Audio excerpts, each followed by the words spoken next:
Hello दोस्तों, आपका स्वागत है हमारे चैनल पे। पिछले वीडियो में हमने डीएनए का बेसिक बताया था, बिल्डिंग ब्लॉक बताया था और जीनोम वेरिएशन के बारे में बताया था। इस वीडियो में हम जेनेटिक पैथोलॉजी के बारे में बताना चाहती हूँ। पैथोलॉजी कहने का क्या मतलब है? पैथो मतलब डिजीज, लॉजी मतलब स्टडी, मतलब कि जेनेटिक्स में म्यूटेशन हो जाने के कारण क्या क्या डिजीज या एबनॉर्मलिटी जाएगा, ये हम पढ़ेंगे। तो जब डीएनए में या जेनेटिक कोड में चेंजेज होता है, उसको एक शॉर्ट टर्म दिया गया है, उसका नाम है म्यूटेशन।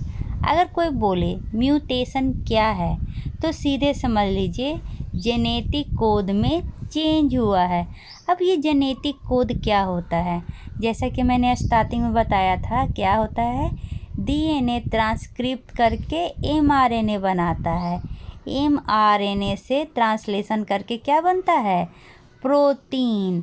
या तो डीएनए से आरएनए बनने में क्या हो जाएगा? म्यूटेशन हो जाएगा, कुछ चेंजेज हो जाएंगे। और या एमआरएनए से प्रोटीन जब एक कॉपी करता है तो उसमें वेरिएशन आ जाएगा, जिसके कारण क्या होता है? जो होना चाहिए कैरेक्टरिस्टिक, उससे कुछ अलग होता है, नया चीज़ बनता है। इसी को हम म्यूटेशन कहते हैं। जीन म्यूटेशन अब एक सिंपल वर्ड में बोला जाए तो क्या होता है? Change in genetic code. अब एक टर्म आता है पॉइंट म्यूटेशन। तो आपको बताया था पिछले वीडियो में कोडॉन। कोडॉन क्या होता है?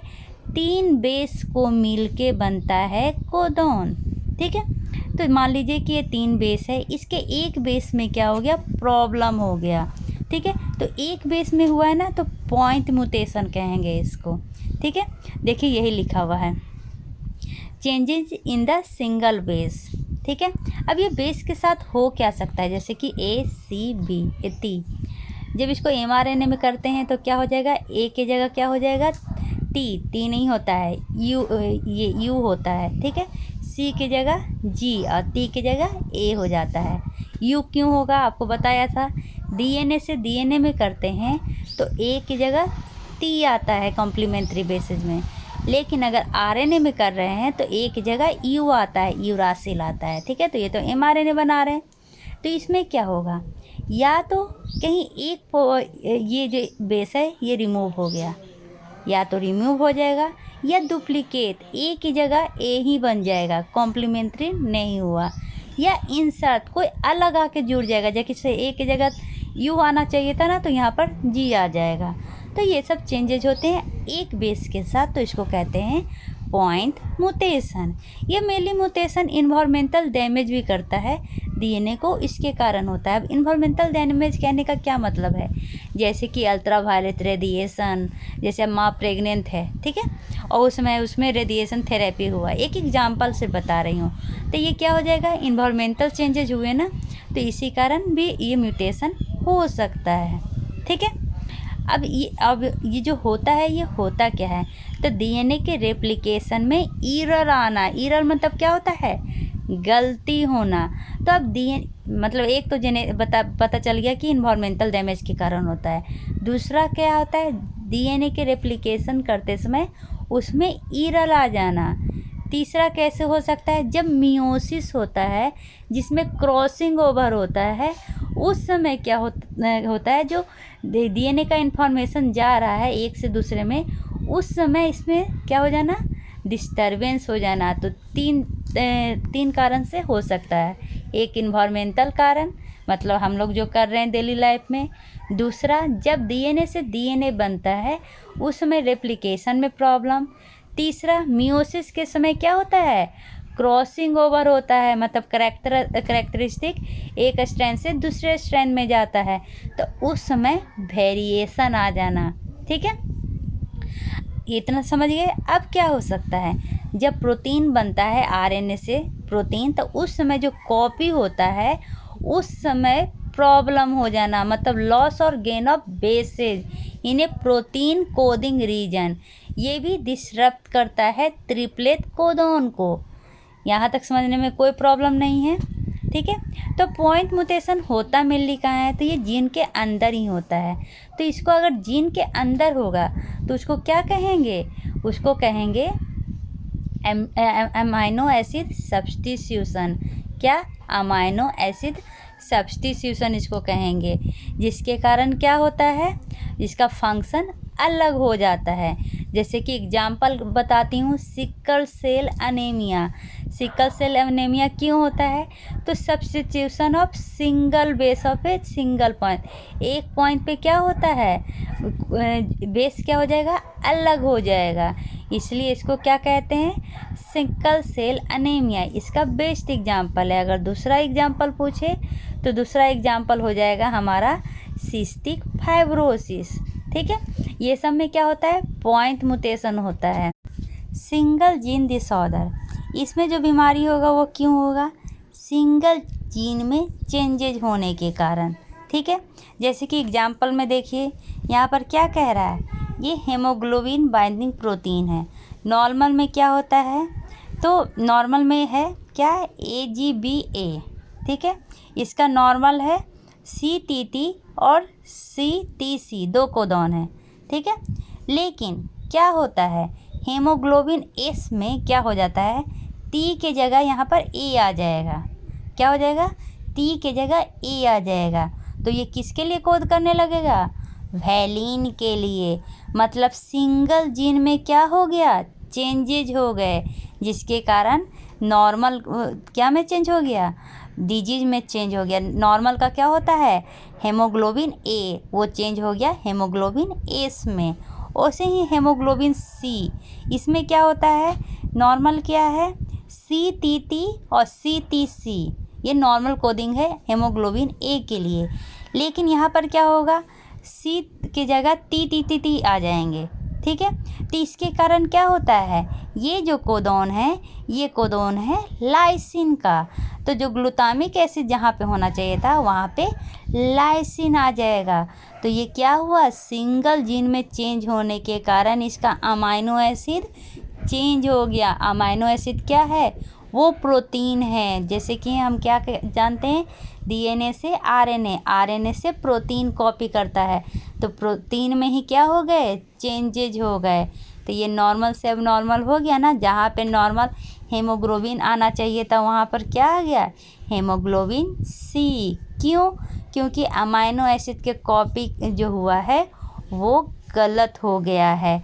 जहाँ पर C आना चाहिए था, वहाँ पर T आ गया, तो हेमोग्लोबिन C डिजीज हो गए। तो आपको ये समझ में आ गया सिंगल जीन डिसऑर्डर क्या है। ठीक है, और ये पेडिग्री में चलता है, मतलब ख़ानदानी चलता है, फैमिली में, जैसे हमारे दादा से पापा, पापा से हम, ऐसे होता है। ठीक है, देखिए एग्जाम्पल, चलिए देखते हैं इस पेडिग्री में। मान लीजिए ये हमारे दादा हैं, ये हमारे दादी हैं। जो स्क्वायर में होता है उसको मेल माना जाता है, जो सर्कल में होते हैं उसको फीमेल माना जाता है। ठीक है, ये यूनिवर्सल है, इसलिए इसको याद कर लीजिए। मान लीजिए हमारे दादा हैं, ये हमारी दादी हैं, दोनों का शादी हुआ, तो जन्मे मेरे पापा।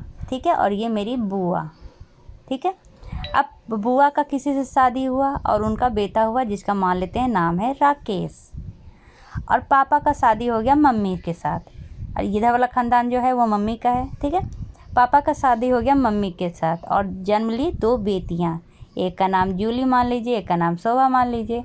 अब मान लीजिए जूली का शादी हो गया किससे, राकेश से। तो ये दोनों सेम फैमिली से होते हैं ना, इसलिए क्या होगा, जो सेम फैमिली से होते हैं उनको कहा जाता है कंसेंग्युअस मीटिंग, मतलब कि ख़ानदान में रिश्ता करना, जो मेनली किसी एक कम्युनिटी के लिए कॉमन होता है। जैसे कि कजन भाई को कजन बहन से शादी कर देना। ठीक है, तो अगर मान लीजिए कि फैमिली में किसी को भी डिजीज हुआ, वो डिजीज किसको होगा, जब ये दोनों प्रेग्नेंट होंगे, ये दोनों का शादी होगा और जब वो प्रेग्नेंट होंगे तो वो डिजीज हमारे बच्चों में चला जाएगा। ठीक है, इसलिए कहा जाता है ख़ानदान में शादी नहीं करना चाहिए। समझ गए ये वाला। तो इसको क्या कहेंगे, जीन डिसऑर्डर। मान लीजिए किसी के जीन में डिसऑर्डर रहा और कंजागुअस मीटिंग हुआ, तो वो हमारे बच्चों में भी आ सकता है। ठीक है, यहाँ तक समझ गए। अब आते हैं मेंडेलियन इनहेरिटेंस पैटर्न। आपको पता है इनहेरिटेंस जो मिली है वो ज़्यादातर मेंडल के द्वारा दिया गया है, इसलिए इसका नाम रखा गया है मेंडेलियन इनहेरिटेंस पैटर्न। इन्होंने मेनली ऐसे एग्जाम्पल बताती हूँ, 2 ट्रेट लिया, जैसे कि ए को क्या माना, कैपिटल ए को डोमिनेंट माना और स्मॉल ए को रिसेसिव माना है। ठीक है, तो मान लीजिए ये हमारे पापा हैं और ये हमारी मम्मी हैं। ठीक है, पापा का क्या होगा, ये डोमिनेंट ए होगा, मान लेते हैं। मदर का क्या होगा, बी और बी होगा। ठीक है, अब मान लीजिए मम्मी पापा का शादी हो गया। ठीक है, तो अब मीटिंग होगा, तो ए से ए मीटिंग हुआ तो ए बी बनेगा। अब ए का फिर इस स्मॉल से तो ए और बी बनेगा। क्यों बता रही हूँ, थोड़ा सा रुक जाइए, मीटिंग कराने दीजिए। इसका इससे होगा तो बी और ए बनेगा, फिर इसका इससे होगा तो ए बी बनेगा। मतलब कि ये याद रखिए, डोमिनेंट वाला डिजिट जो होता है वो शो करता है, लेकिन जो रिसेसिव वाला डिजिट होगा वो कैरियर होगा। मान लीजिए कि हमारी माँ क्या है, कैरियर है, मतलब उसमें रिसेसिव में है। ठीक है, तो जब हमारा पहला बच्चा होगा वो नॉर्मल होगा, दूसरा बच्चा नॉर्मल होगा, तीसरा बच्चा नॉर्मल होगा, लेकिन जो दोनों रिसेसिव मिलता है वो क्या हो जाएंगे, जो यहाँ पर रिसेसिव था ए बी, वो मिलेगा तो वो क्या हो जाएगा, एब नॉर्मल हो जाएगा। मतलब कि रिसेसिव वाला क्या होता है, सिम्टम शो करता है, लेकिन जैसे कि ए के साथ बी था, बी क्या था, कैरियर था, बी क्या था, कैरियर है, तो इसमें ये शो नहीं कर पाएगा। क्यों, क्योंकि डोमिनेंट वाला हावी है, तो ये अगले खानदान के लिए ये क्या बन जाएंगे, कैरियर बन जाएंगे। यहाँ तक समझ में आया। अब फिर से बताती हूँ, ए, ठीक है, और क्या था, बी था, तो क्या बना था, A B, A small B, फिर small A capital B, small B. तो अगर माँ कैरियर रही तो एक अगर 4 बच्चा हुआ तो एक बच्चे को क्या होगा, डिजीज होगा, क्योंकि दोनों रिसेसिव है, और एक बच्चा क्या होगा, एक बच्चा कैरियर बनेगा। ठीक है, यहाँ तक समझ में आ गया। और ये तो हो जाएगा रिसेसिव का। लेकिन अगर डोमिनेंट देखें तो डोमिनेंट मान लीजिए कि फादर हो या मदर हो, कोई भी, क्योंकि बड़ा वाला डोमिनेंट है, तो ये ए है। मान लीजिए कि ये क्या है, हमारा बीमार पापा हैं जिनको होया हुआ है, तो इससे किसको किसको जा सकता है, हमारा पहला बच्चा, दूसरा बच्चा, मतलब 50% हमारा चाइल्ड अफेक्ट होंगे। मतलब अगर 4 चाइल्ड होगा तो 2 चाइल्ड को बीमारी होया हुआ रहेगा, क्योंकि डोमिनेंट नाम से ही क्या है, हावी होता है। ठीक है, लेकिन अगर रिसेसिव को होगा तो सिर्फ एक बच्चा अफेक्ट होगा, मतलब कि 25% चांस है। 4 बच्चा हुए तो उसमें सिर्फ एक बच्चा को क्या होगा, ये डिजीज होगा रिसेसिव में, और डोमिनेंट में 2 बच्चे को डिजीज होने का दर है।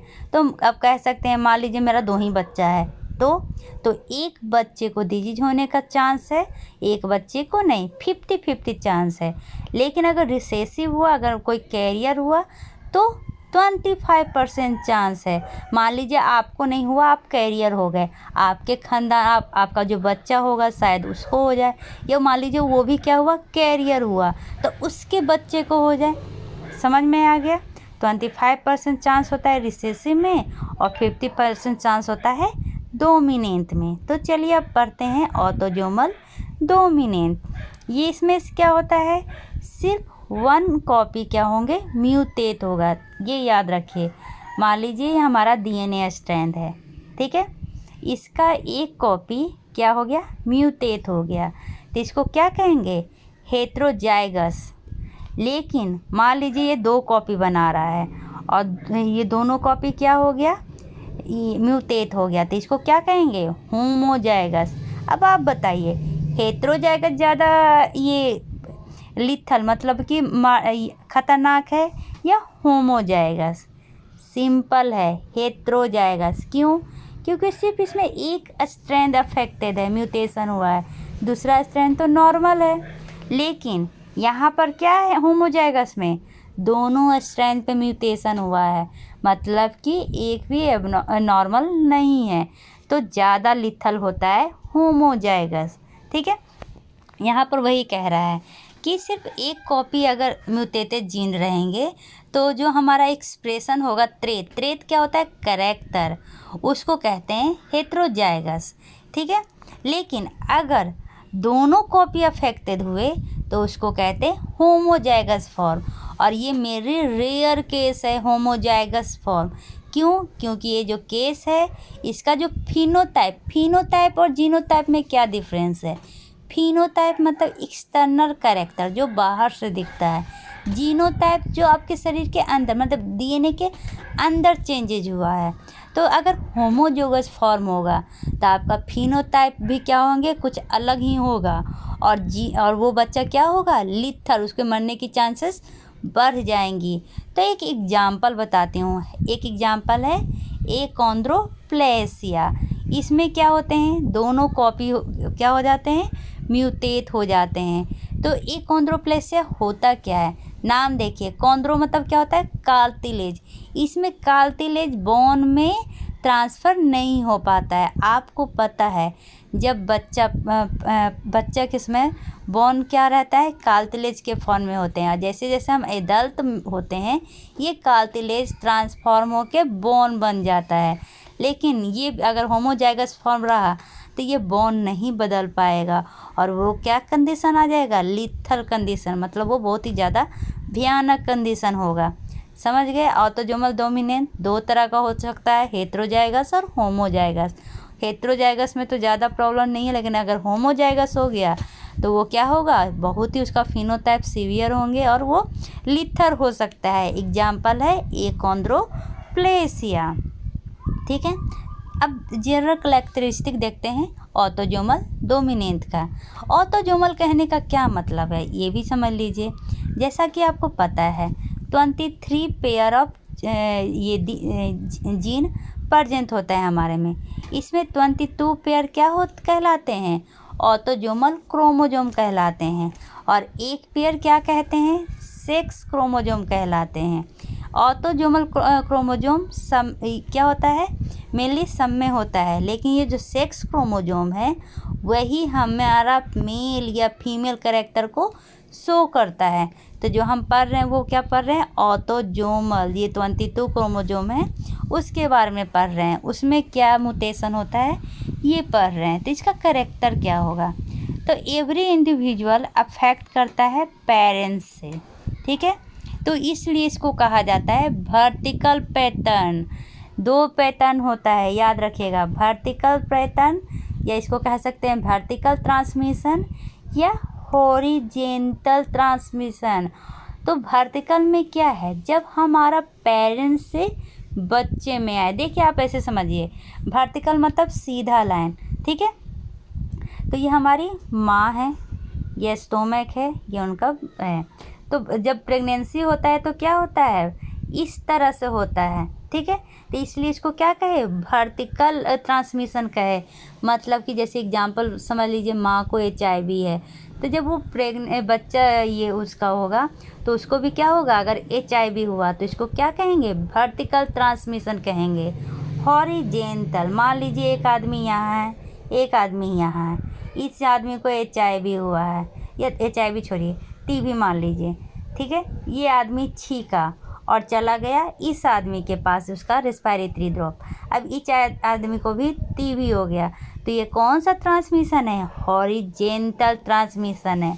आशा है आपको ये समझ में आ गया होगा, नोट कर लीजिए, ठीक है। तो ये जो होता है माँ से बच्चे में आना, वर्टिकल ट्रांसमिशन होता है। और ऑटोसोमल डोमिनेंट में ये एक पहला कैरेक्टर है, ठीक है। कब तक, जब तक कि नया म्यूटेशन ना हुआ हो, जैसे कि इन्वायरमेंटल चेंज हो रहा है तो वो क्या होता है, सिर्फ बच्चे में ही हो रहा है। तो ये नहीं, जो हमारे पेरेंट्स से आते जा रहा है ना उसको कह रहे हैं, ठीक है। अब क्या कह रहा है, मान लीजिए कि एक पर्सन रिप्रोडक्टिवली फिट है, मतलब उसको कोई भी बीमारी नहीं है, लेकिन उसके प्रेगनेंसी में 50% चांस रहेगा। अभी मैंने समझाया ऑटोसोमल डोमिनेंट में कितने % चांस रहेंगे, 50% चांस, ठीक है। क्योंकि एक कैरियर होता है, उसमें कोई भी सिम्टम शो नहीं करता है, लेकिन उसके बच्चे में आ जाता है, ठीक है। ये समझ में आ गया। रिप्रोडक्टिव हित में भी अगर हम मान लीजिए माँ एकदम पूरी तरह सही है लेकिन फादर को होया हुआ है, लेकिन फादर को डिजीज शो नहीं कर रहा है, वो सही है लेकिन वो कैरियर है, तो हमारे बच्चे में क्या हो जाएंगे 50% चांस है ऑटोजोमल डोमिनेंट में, और ऑटोजोमल रिसेसिव में 25% चांस है, याद रखिएगा। ठीक है, इसमें जो ऑटोजोमल डोमिनेंट है ये मेल और फीमेल को नहीं देखता है, ये किसी में भी हो सकता है और इक्वली अफेक्ट करता है। लेकिन एक और भी ये है, अगर फादर में हुआ तो फादर से सन में होगा।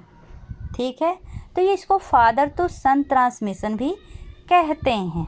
ठीक है, अगर कोई इंडिविजुअल है वो कैरी नहीं कर रहा है म्यूटेशन, तो उसके बच्चे में ट्रांसमिशन के रिस्क कम हो जाते हैं, क्योंकि जब तक कैरी करेगा तभी तो माँ से बच्चे में जाएगा ना, सिंपल है। और इसको फादर टू सन भी कहते हैं, अगर फादर को होया हुआ है तो उससे सन को होगा। ठीक है, यहाँ तक समझने में कोई प्रॉब्लम नहीं है। अब ये जो प्रॉपर्टी है इतना तो समझ में आ गया, इसमें एडिशनल 3 प्रॉपर्टी और है, एक्सप्रेसिविटी, पेनिट्रेंस और न्यू म्यूटेशन। ठीक है, अब क्या कह रहा है